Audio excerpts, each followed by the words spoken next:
Does that scene sound familiar to you or look familiar to you?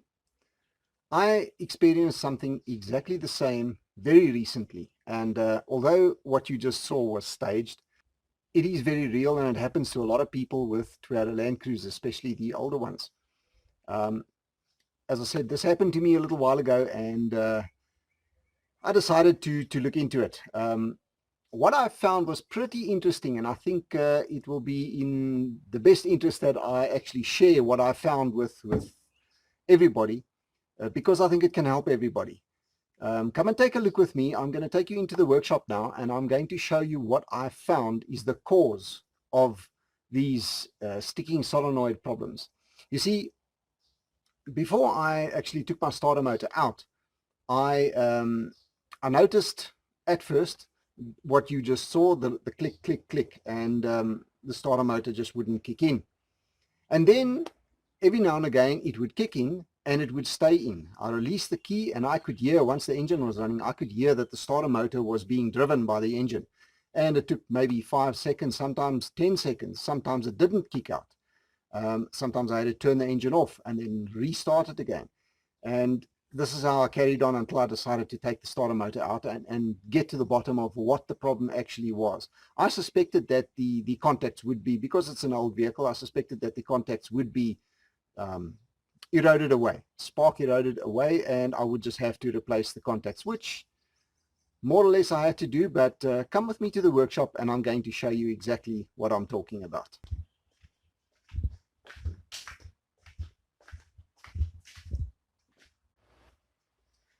Okay, what you are looking at here is the live side, or the terminal that you would connect the battery, the thick battery wire to on the starter motor.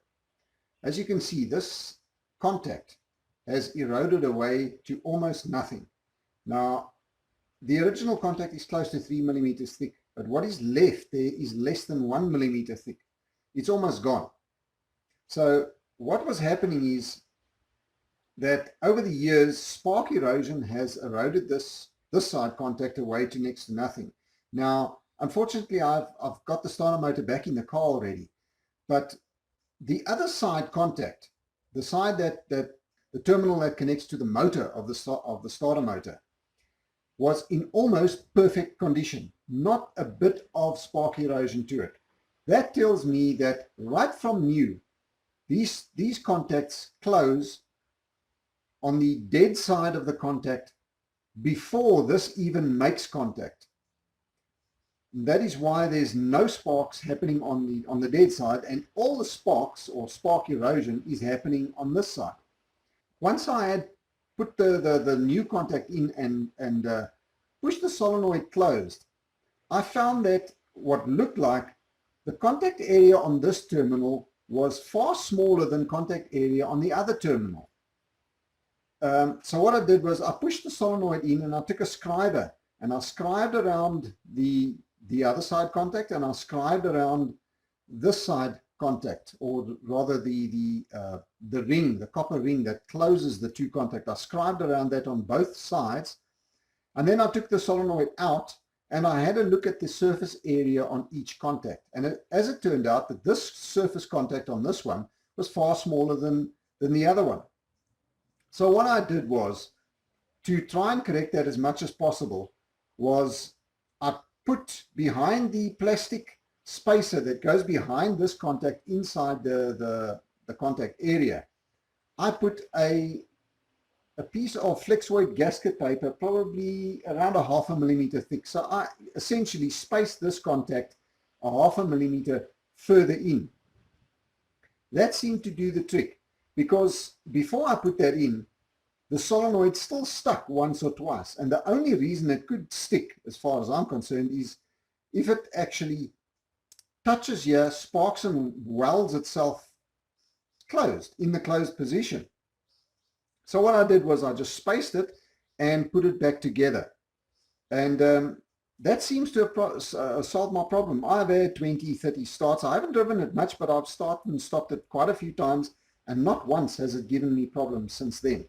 But I suspect that it is still closing on the other side first before it closes this side, which means that this side is going to, at least the new contact that's in there now, is going to erode over a period of time as well, and not the other side. Like I said, the other side was in near perfect condition. After 30 years, that's fantastic. That tells me that it's making contact on that side long before it makes contact with this side. And as the spark erosion takes place, as you can see, it's deep. It is very deep already. The worse it gets, the worse it's going to spark and erode this away. So it's sort of an exponential deterioration of the contact. Now, I don't know how to solve that, or it might be a good thing. You only have to replace one contact at a time. As I said, the other side contact was in near perfect condition, and the ring that makes contact between the two has obviously rotated slightly over the years, or while it's running with a vibration, it turns. So the spark never happens in the same place. The ring had a little bit of spark erosion, I mean really little bit, all around it, which I cleaned up with a very smooth small file and a little bit of sandpaper, and that's taken care of that. But you might want to check the contact area of this side contact before you put a new contact in. Like I said, I just put a 0.5 millimeter flexoid gasket paper behind it and pushed it in slightly, which almost equaled the surface contact area, and I haven't had a problem again. So just something to think about. The reason why I decided to post this video was I saw on Facebook in one of the Landcruiser groups a post where the guy showed the inside of his contacts on the starter motor in an unrelated post that had nothing to do with starter motor contacts or anything. But I noticed his contacts were just as eroded on one side as mine were, and nothing on the other side. I'll see if I can find the photos from that group. I think I can remember which group it was. Like I said, it was an unrelated post, but he showed the contacts in there, and it showed the exact same symptoms as what mine have, and which tells me that I'm on the right track here. It is, for some reason, the solenoid is closing on the other side before it closes this side, and the contact area is smaller this side than that side. So hopefully I have remedied the surface contact area slightly, but I doubt whether there's anything I can do to fix the problem of it closing that side before this side. Maybe it's a good thing, as I said, but it hasn't jammed or welded itself closed. At one point, I started the car, the car started, and I could hear the starter motor was running. I turned it off.